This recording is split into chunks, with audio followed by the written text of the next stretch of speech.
The conglomerate. For 14 years, the conglomerate has ruled supreme in Cascadia, and in practice, they were already in power for 2 decades prior to that.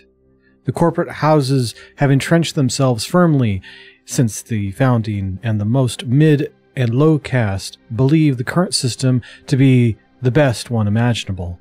Few want a return to the horrors of the Omnistat era. Conglomerate policy dictates the do's and don'ts applying to everyone living in Cascadia. It describes the code of conduct, safety rules, and other regulations affecting an employee's life. It is enforced by KrugerSec, and policy breakers are sentenced without trials. Punishment range from temporary suspensions of selected rights to contract termination, which essentially is the same as being demoted at least one caste. Serious offenders are made permanent outcasts, and most end up doing forced labor in the Greylands. Some disappear. General surveillance is mainly handled by automated camera systems where advanced algorithms constantly scan for deviant behavior.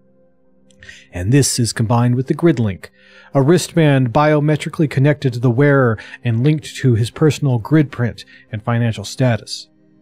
The GridLink is the employee identity made manifest both physically and digitally, and link loss can be considered grounds for contract termination, if not caused by accident or victimized crime. Outcasts and off-grid have no GridLinks. Kruger Holding. At a glance. Security weapons manufactured in resource mining giant Kruger Holding is the largest and most influential corporation within the conglomerate. Kruger has occupied the conglomerate director's chair for 10 out of the 14 fiscal years since the conglomerate's rise to power, and KrugerSec personnel constitute the main bulk of the security forces enforcing order within Cascadia. Current chairman, Jonah Kruger, also chairman of the conglomerate board. Total market share 15%. Number of employees 5,321,746 as of fiscal year 48. Main owner House Kruger. Corporate slogan Dare to Soar, KrugerSec, safe and secure. Main subsidiaries KrugerSec Security Forces, Kruger Defense Forces, Kruger Arms, Arms Research and Manufacture, Kruger Mining, Mineral Extraction and Processing, Kruger Steel, Kruger Materials. Founded fiscal year 01. Bryson Industries. At a glance. Bryson Industries is the main engine, vehicle, heavy equipment, and tools manufacturer in Cascadia. It's the second largest corporation within the conglomerate, and has seen a steady rise in the last 5 years, to the point that some believe Bryson is making a bid for the conglomerate director's chair within the foreseeable future. These speculations are further fueled by the deep rivalry and animosity between House Bryson and House Kruger. Current chairman, Ben Bryson. Total market share, 11%. Number of employees, 11,851,962 as of fiscal year 48. Main owners, House Bryson. Corporate slogan, Driving Progress. Main subsidiaries, Bryson Auto, Bryson Engines, Bryson Construction Equipment, Bryson Marine, Bryson Turbines, Bryson Aero, Bryson Defense Systems, and Bryson Appliances. Founded fiscal year 07. WFYO Finance. At a glance. The single remaining banking and investment and corporate law firm in Cascadia, WFYO is involved in all the other corporations to some extent, and some claim they are the ones wielding the real power in Cascadia. WFYO stands for Wenderborn, Fairchild, Yari, and Olson. The original founders, House Yari and Olson, have since fallen into disrepute and been removed from the corporate charter. Current chairman, Salomon Wanderborn Fairchild. Total efficient market share, 10%. Number of employees, 1,593,102 as of fiscal year 48. Main owners, House Wanderborn Fairchild. Corporate slogan, We Make Money Grow. Main subsidiaries, WFYO Bank, WFYO Insurance, WFYO Legal, and WFYO Capital. Founded fiscal year 12. Sylvine Systems. At a glance. Silvine is the primary software and electronics hardware manufacturer in Cascadia, their attention to detail and quality quickly propelling them to the top of the market, where they proceeded to assimilate all competition. They are involved in several cross-collaboration projects with Kruger Holding, Elysium Corp, and Everdyne Energy, and their products range from advanced computational hardware to surveillance packages, entertainment systems, and wearable devices. Current chairman, Arthur Mallis. Total market share, 9%. Number of employees, 1,970,614 as of fiscal year 48. Main owner, House Mallis. Corporate slogan, enhance your life. Main subsidiaries, Silvine G-Ware, Silvine H-Ware, Silvine R-Dev, Silvine Manufacturer. Founded fiscal year 01. Callahan Construction Corp. At a glance. Callahan Construction Corp. is responsible for the vast ongoing reconstructions of Glass and Cascadia Prime. Close collaboration with Bryson Industries has seen them make several advances in building techniques, machinery, and material over the last decades. Current chairman, Alexandra Callahan. Total market share, 9%. Number of employees, 4,391,620 as of fiscal year 48. Main owners, House Callahan. Corporation slogan, Building for Tomorrow. Main subsidiaries, Callahan Materials, Callahan Development, Callahan Architecture, Callahan Infrastructure. Founded fiscal year 01. Everdyne Energy. At a glance, Everdyne provides Cascadia with energy from several different sources, all of them nearing depletion, and most of them causing heavy pollution. Everdyne also handles the extensive desalination needed to provide Cascadia with enough fresh water, and here, too, their resources and facilities are stretched to the breaking point. Current chairman, Kiko Kanada. Total market share, 9%. Number of employees, 1,870,482 as of fiscal year 48. Main owners, House Kanada. Corporation slogan, Power to the People. Main subsidiaries, Everdyne Nuclear, Everdyne Water, Everdyne Research. Founded fiscal year 02. Elysium Corp.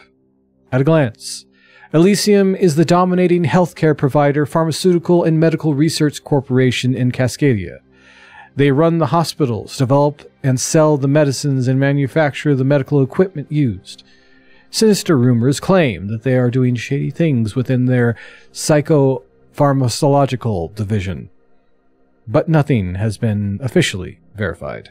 Current chairman, Angus Martell. Total market share, 7%.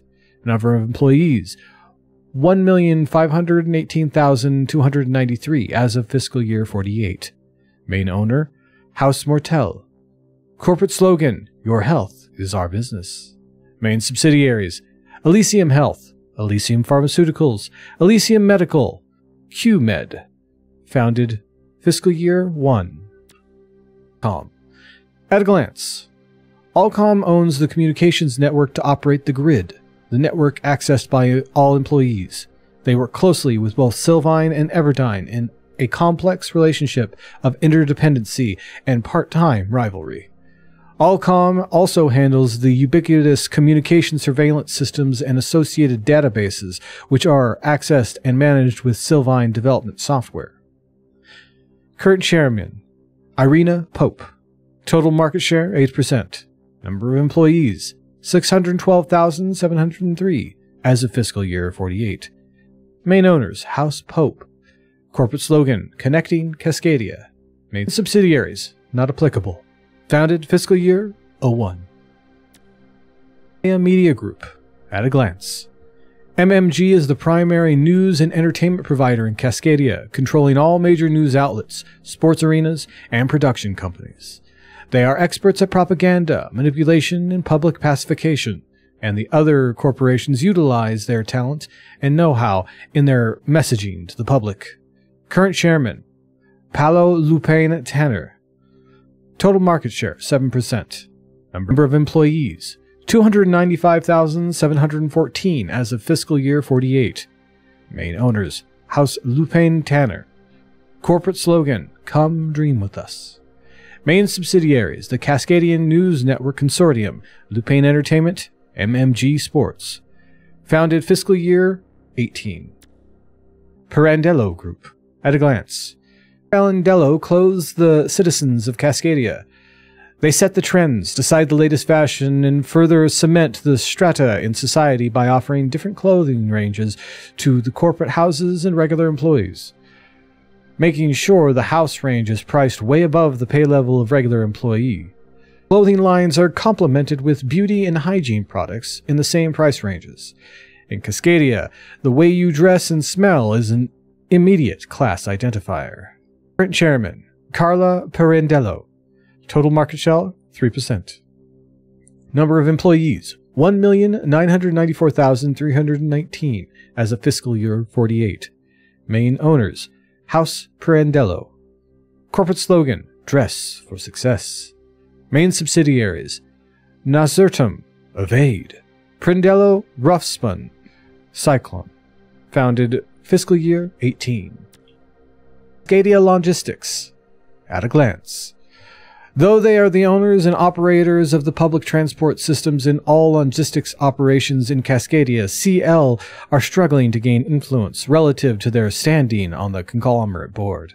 They provide the arteries between the cities and the capillaries within them, and everyone knows it, but they are still sidelined by the more illustrious corporations. Current chairman, Ursula Bloch. Total market share, 5%. Number of employees, 3,006,520 as of fiscal year 48. Main owners, House Bloch. Corporate slogan, "Anything, anywhere, anytime." Main subsidiaries, CL Travel, CL Transport, and CL Stock. Founded fiscal year 08. Posa. At a glance, as the main food manufacturer and distributor in Cascadia, one would expect Raposa to be larger than both Kruger and Bryson combined. The debilitating internal rivalry, together with a series of misinformed decisions, have served to marginalize this once incredibly powerful corporation. They are planning a comeback, though, because people must eat after all. Current chairman, Anton Raposa. Total market share, 4%. Number of employees, 5,246,907 as of fiscal year 48. Main owners, House Raposa. Corporate slogan, "Food you can trust." Main subsidiaries, Raposa Production, Raposa Retail, Raposa Research. Founded fiscal year 03. Anasi Group. At a glance, the Anasi Group grew to fill the gaps left by the other major corporations. Starting out as a pure furniture manufacturer, the group has since grown to produce and sell everything from toothpicks and diapers to king-size beds. It operates several different retail chains catering to the different castes, and being the youngest corporation, they are also the most aggressive, and in some ways, most unorthodox of the majors.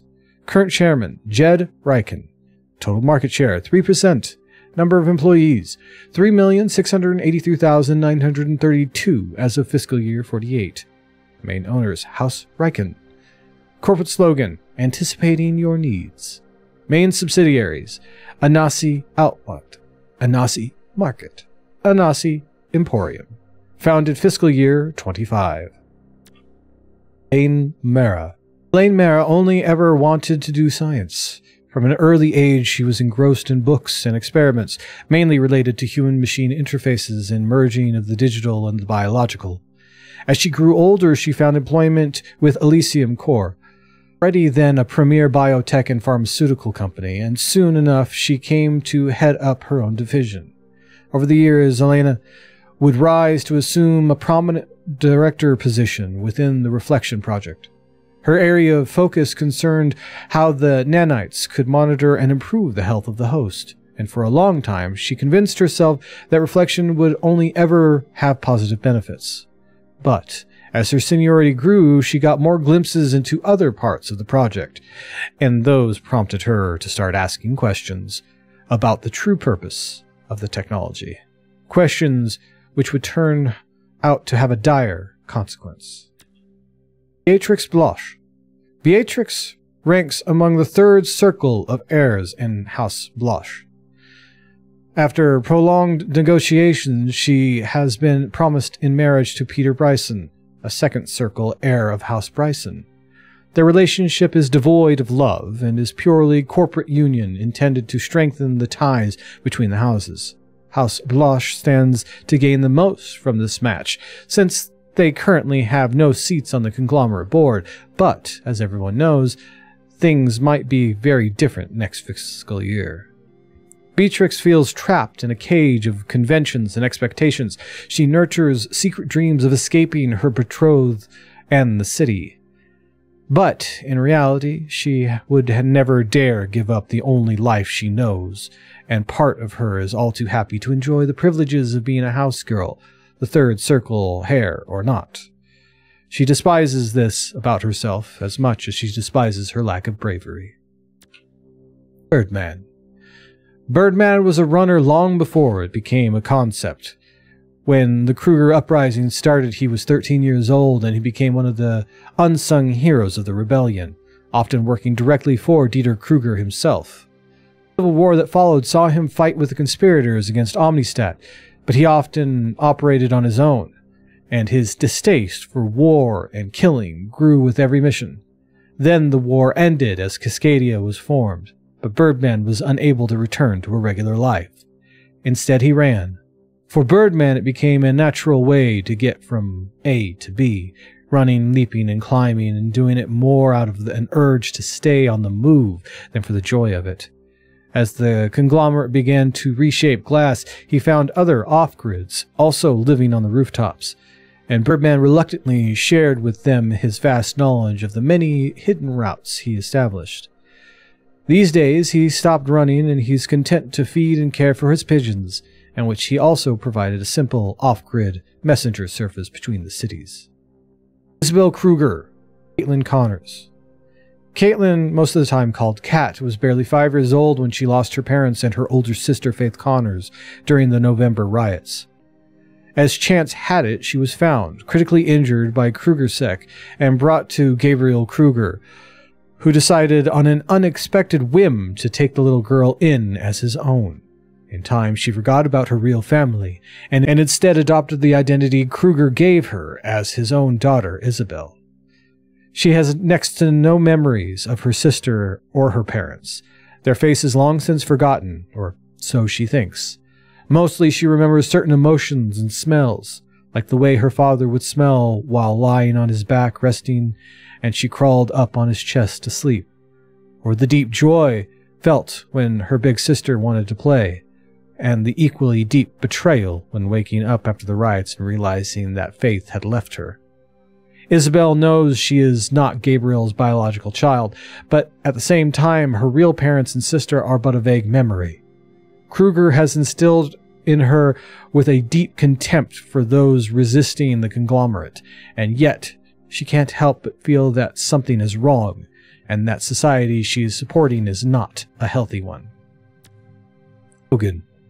Dogen is the crime czar of Glass, and his real name and murky origins are known only to himself. He specializes in black market goods and contraband, and his customers are found among the high and the low. His network is extensive, especially among the more corrupt elements of the conglomerate, and many a security officer has at one time or another found herself indebted to Dogen. Black November are equally dependent on him, and though Rebecca Thane has vowed to shut his business down once the revolution is complete, she too cannot do without the services provided. Dogen happily plays all sides, and it is hard to tell what, if any, his ultimate objective might be. Some claim he's doing it all only for the hell of it, aiding one corporation only to turn his back on them the next day if there is more money to be made. He can always be trusted to get a job done. In that, he's never failed. But he shows allegiance to nothing and no one but himself. Erica Connors. Erica was born and raised in the city of Glass. Her parents old already when she was young. They grew up under Omnistat rule, and though they had misgivings about the direction new fledgling nation Cascadia was heading, they claimed anything was better than the party and its dogmas. His father was a physicist and her mother a mathematician, and they managed to instill in their daughter a deep love of the natural sciences. Informed discussion. Being old, they both passed away when Erica was in her late teens, but their legacy was a young woman with a sharply honed mind and an informed, altruistic stance on the political shifts sweeping the country. She met Martin Connors while at university, and only 2 years later, Faith was born. Not planned, but deeply loved all the same. In Martin, Erica had found a kindred spirit. He might have been more socially adept and overly passionate of the two, but deep down, they were the same. Mother Erica was quite stern. Though she loved Caitlin and Faith to death, she believed the sternness was needed because of the tough times she was certain would come. She also saw Faith turn into quite the little rebel, and though Erica endorsed free thinking and healthy distrust of authority, she didn't want her daughter to become a complete wayward. She never wanted to bring her kids along to the protest rally on that fateful day in November, but they couldn't find a babysitter, and Martin wanted his daughters to be part of what would surely be an historical event. Faith Connors. Faith was 7 years old on the day of the November riots and barely got away alive, saved by Noah Keke, a friend of her parents. He became her adoptive father, raising her on the rooftops far above the city and inspiring her, though that was not his intent, to become a runner. He has made sure to keep her out of the conflict between the Black November resistance movement and the conglomerate, and Faith has adopted his neutral stance into her own. Deeply scarred by the loss of her family, Faith has grown to become a self-assured, even cocky young woman. A thrill-seeker, she runs more for the kicks of it than the money it pays. But deep down, she knows that her current way of life can't last, and that one day she will be forced to take a real stand against the conglomerate. Gabriel Kruger. Gabriel Kruger is a direct descendant of Dieter Kruger, leader of the Kruger uprising that began the path to Cascadia's formation. But though he has inherited his ancestors' zeal and vast intellectual capacity, it hasn't come with the basic faith in humanity that Dieter exhibited. Gabriel is convinced that what he's doing is for the best of the conglomerate, Cascadia and its inhabitants, and he is well aware that some hard sacrifices are needed to ensure the conglomerate rules supreme, and that House Kruger rules the conglomerate. His son, a regular police officer, was killed in the initial outbreak of the November riots. Gabriel learned of the death only moments after it happened, and his deep contempt for the protesters and their naive ideals turned into a bitter hatred. He has since spent his life advancing Kruger's Sec and finalizing the Reflection Project, of which he is one of the founders. He has also taken great pains to raise his daughter, Isabel, to one day assume the heavy mantle of leadership, and insofar as he is able to love anyone, it would be her. Icarus. When Icarus was 17, he spotted a runner from his bedroom window. Days later, he snuck out of the apartment, a small rucksack strapped to his back, and dead set on becoming a runner himself. Life on the rooftops has never been easy, but Icarus is a fast learner, and he soon made a name for himself as a fast, safe, and dependable player. He is counted among the very best, second only to Faith Connors. Noah took him into the Cabal while Faith was in prison, and the two have developed a close bond. Like Faith, Icarus runs mainly for the thrill of it, and every day he revels in the life which is very different from the one originally staked out for him. But unlike Faith, he is not very impulsive, and his skill comes from careful calculation rather than brash risk-taking. He detests being compared to her, and he decided long ago to not let her tarnish his reputation once she was out of juvie. Martin Connors. Martin was born in the same year Omnistat was dissolved. The son of two renowned musicians who had miraculously survived both the Purge and the Civil War. Growing up in a musical home, it was no surprise that he showed an early aptitude for the piano and composing, and though the fledgling nation of Cascadia had little to offer in terms of musical education, his parents made sure to nurture his talent, while also instilling him with a deep sense of social responsibility. They had both been active in the Kruger uprising, though they had tried to advocate a more peaceful approach. And those same ideals were transformed unto Martin, who took an early stance against a growing corporatism in Cascadia. He met Erica while attending the first Cascadian University in Liberta, and their love was both certain and instant. And then Faith and Caitlin were born, and his life changed profoundly. He wanted his beloved daughters to grow up in a truly democratic society where people were the masters of their own destinies.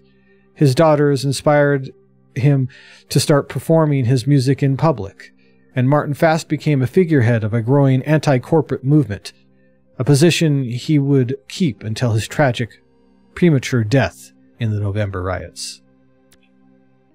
Noah Ikea.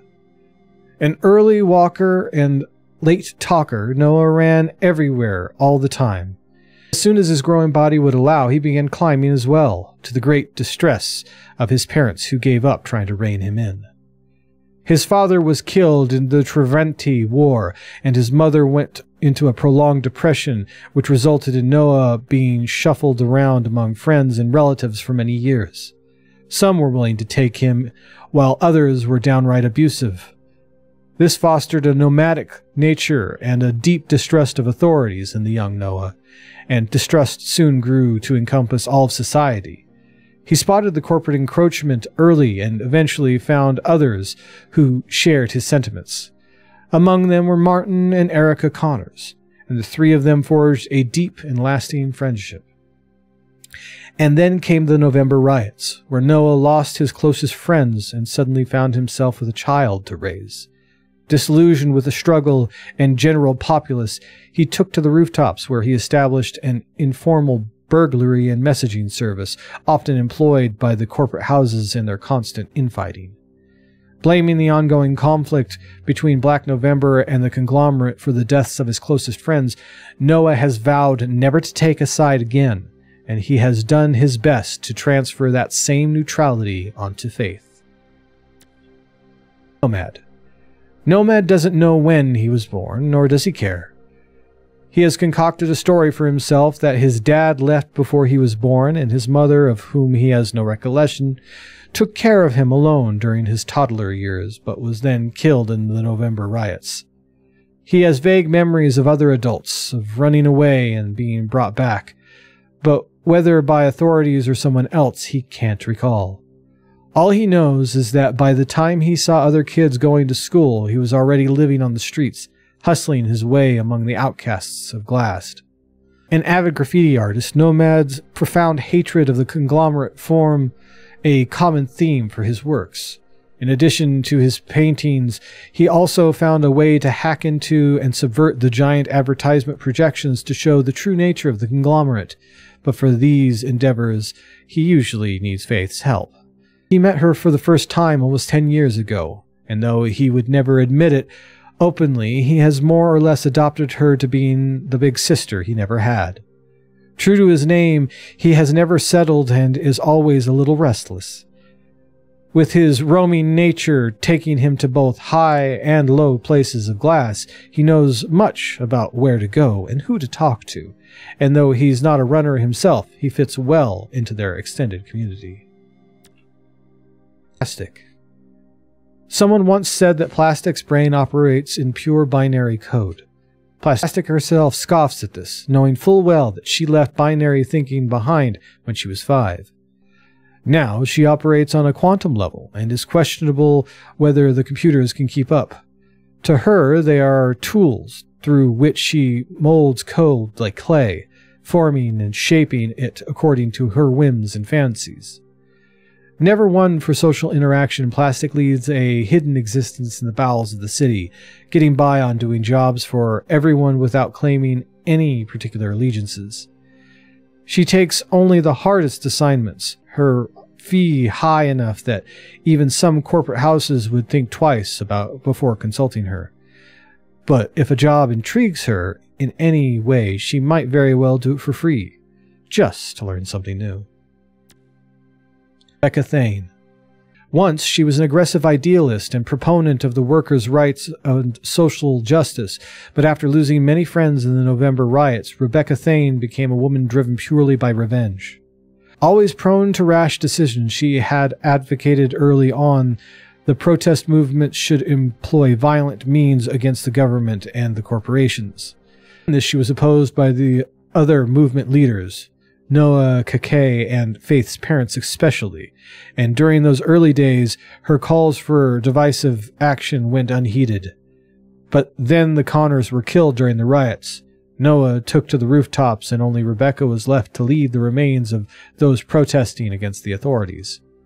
She has since formed Black November, an organization dedicated to bringing down the conglomerate using any and all means available. Their hardcore stance is that there are no innocent civilians in the struggle, and that anyone not fighting the conglomerate is indirectly supporting it. Therefore, they are all viable targets. The general population Rebecca considers to be sheep, unable to govern themselves, and as their self-appointed shepherd, she intends to lead the flock to greener pastures. It's a long, hard road, and if some are lost along the way, so be it. Downtown. Excerpt from A Visitor's Guide to Glass. Decided early on that refurbishing of the downtown should respect the atmosphere of the old city center. This has led to the district having above-average buildings density and narrower streets which, for the most part, have been allowed to retain the original layout. The result is a humble nod to the bygone days of yore, which still allow downtown to stand as a proud modernized center of glass. Here you'll find a slew of fashionable boutiques, and it's not uncommon for the privileged denizens of Sky City to come downtown, looking for that little extra something not available in their own district. And with the constant rise and fall of the latest food trends, you might very well find yourself having dinner next to a young couple hailing from the corporate houses.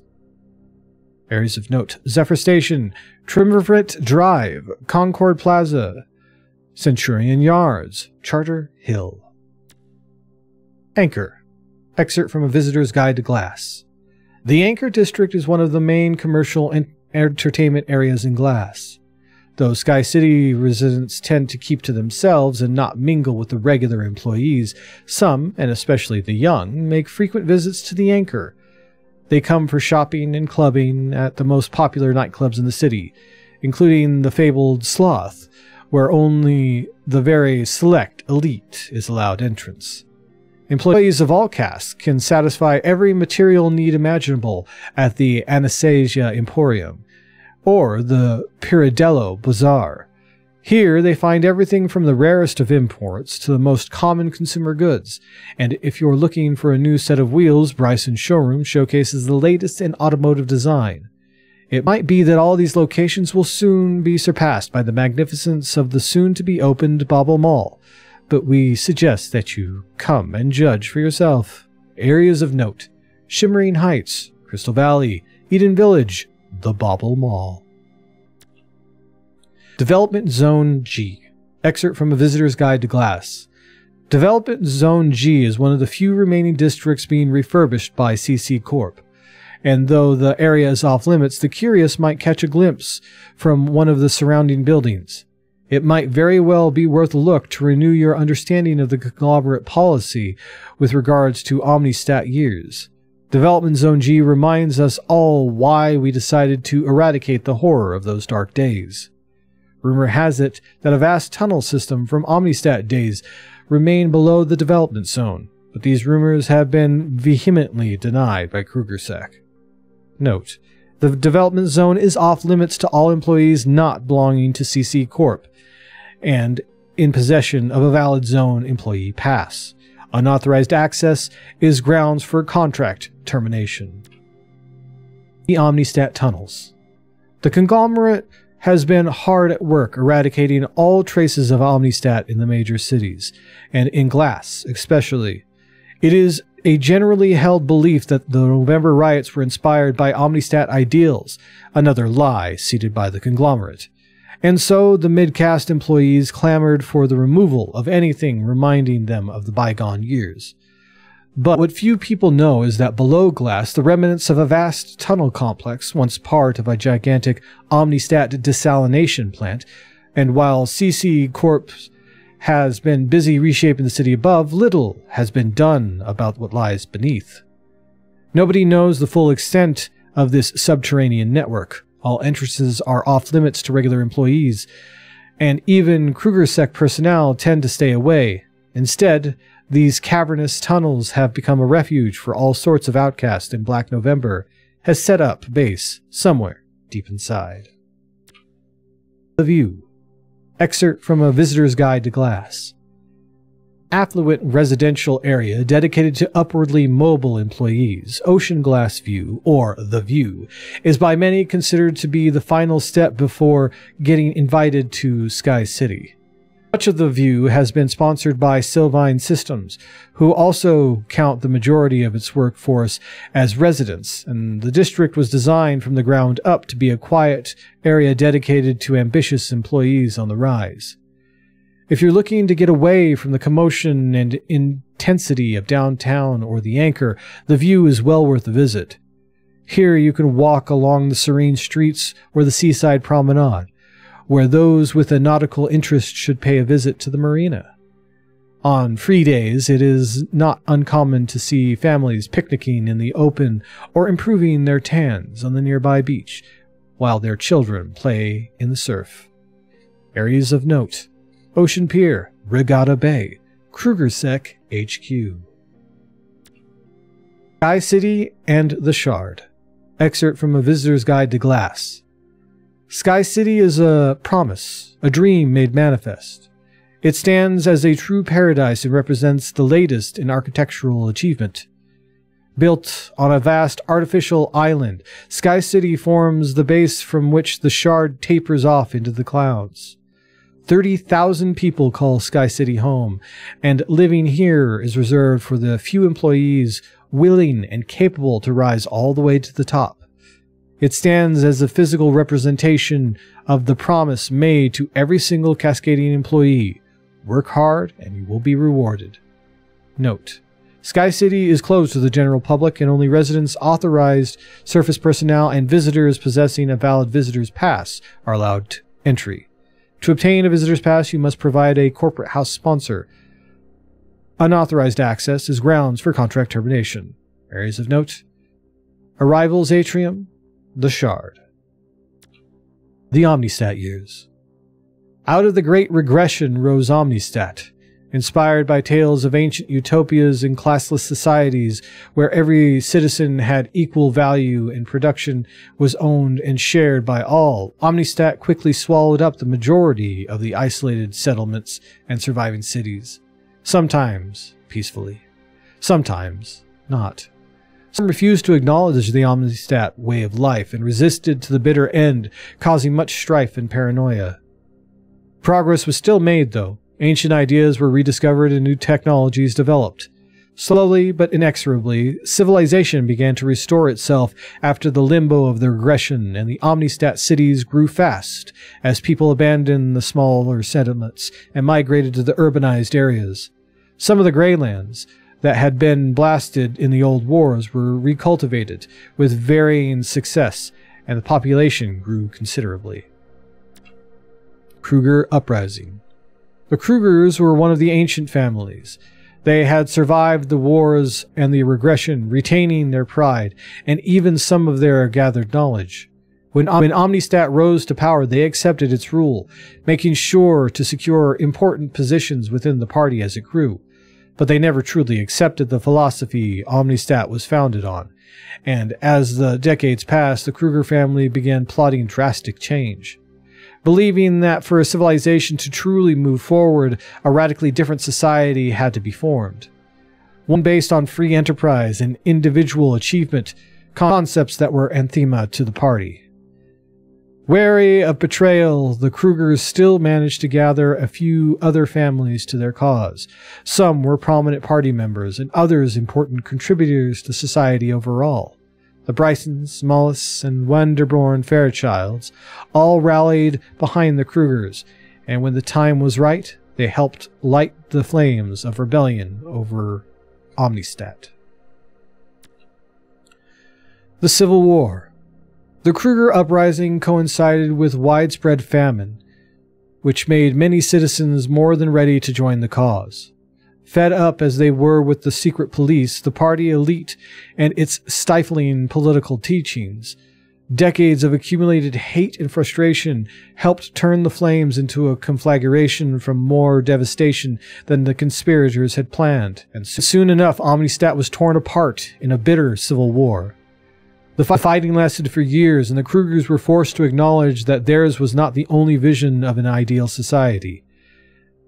There were others who also saw the turbulent times as an opportunity to set up their own assemblies, and when the dust eventually settled, 3 nations formed from the ashes of what was once the most powerful civilization on Earth. The largest part would still be Omnistat and remain under party rule. Second largest was to become Cascadia, shaped by the families supporting the initial Kruger uprising. Finally, there was Sabaeus, a theocracy founded on a religious text of obscure origins. The fighting also caused many bitter losses, among them Dieter Kruger, head of the Kruger family and an inspired altruistic visionary who, had he lived, might have had a profound effect on what was to come. Cascadia founded. A fragile and tentative peace was agreed upon and borders drawn up, but the obvious enmity between Cascadia and Omnistat remained, a severe threat to the conference. And had it not been for the skillful negotiating by Sabas clerics, the whole initiative would have failed, and the war started anew. But in the end, everything was settled in Nirden Concord, and the representatives withdrew to rebuild all that had been lost. It had been Dieter Kruger's vision to create a nation founded on democratic principles, individuality, and personal initiative. But with Dieter's demise, Cascadia's founding was off to a flawed start, as the other major families had more selfish intentions. The Constitution stipulated voting rights for citizens of a certain standing and free elections of a president and an assembly to govern the nation. But with voting rights curtailed from the outset, the first steps down the road to tyranny had already been taken. The Tremavanti War. The Cascadian Constitution not only dictated how the country should be governed, it also included the corporate charter, allowing anyone to start an enterprise and nurture it to prosperity. The charter, too, was flawed from the outset, though, since little thought was given to regulatory statutes governing competition and unfair practices. Also, the families leading the uprising made sure to secure main industries and natural resources early on, giving them a vast head start. Everything was closely watched by Omnistat, whose ideals were diametrically opposed to Cascadia's, and to no one's surprise, they made a surprise attack on both Cascadia and Sabas, only a few years after the birth of the new nations.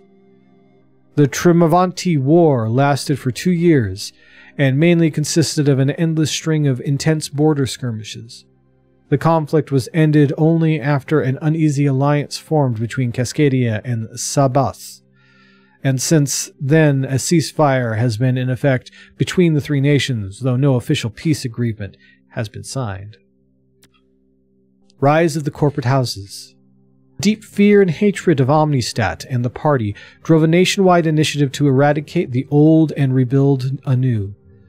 All memories of Omnistat era were to be destroyed, and in the place new symbols were to be erected, celebrating freedom, and the original 12 families leading the uprising. Within a decade, those same families controlled almost 80% of the free market, and their dominance kept growing. The Cascadian Assembly struggled to create laws that would limit corporate influence, but with most assemblymen belonging to one of the families, the laws remained toothless. The families became known as corporate houses, their dominance grew, and eventually they became the true rulers of Cascadia, in all but name, having banded together to form a joint conglomerate. However, wise from the Omnistat era, they were careful to seem inclusive to the general populace, and stories abound about regular citizens climbing the corporate ladder to achieve the same level of affluence as the corporate house members. the November riots. The growing affluence of the increasingly complacent mid-caste was completely dependent on the low-caste, whose access to healthcare, schooling, and other services were severely limited, bordering on non-existent. Many were forced to live in the Greylands, where the corporations ran their enormous factories, food domes, and mines, and life there was short and hard. Workplace accidents were common, as were cancers and other sicknesses caused by the toxic Greyland conditions. Tensions grew and movements formed and fell apart, until one of them, based on pacifist ideals, took root and grew steadily. It found its strongest support in Glass, where it had also been founded by Martin Connors, a charismatic and popular musician. Things were brought to a head on a chilly November day, when the largest demonstrations to date was held. Thousands marched to the Zephyr Transit hub, where they gathered to listen to speeches and political songs. But something went terribly wrong. Shots were fired, and within moments, the peaceful gathering had turned into a rioting stampede. Hundreds were killed and thousands wounded. For 3 days the riots raged, unabated, and Glass burned. Martin and Erica Connors and their daughter Caitlin were among those killed. The conglomerates seized power. Among the general populace, and especially the mid-caste, there was an outrage at the protesters and the damage and deaths they had caused. The conglomerate made sure to also point to the weak assembly and their ineptness in handling the volatile situation. Laws were passed forbidding large gatherings and protests, further strengthening the conglomerate. The measure taken by the assembly proved to be too little too late, though, and when the conglomerate declared the assembly unfit to rule the nation, only a vocal minority opposed it. Those who did soon disappeared, and soon the conglomerate came to rule Cascadia. Glass was chosen to become a symbol of the conglomerate greatness. The refurbishing was accelerated and immense resources spent on making Glass a pristine bastion of conglomerate power, trumped only by Cascadia Prime, the capital where the conglomerate board resides.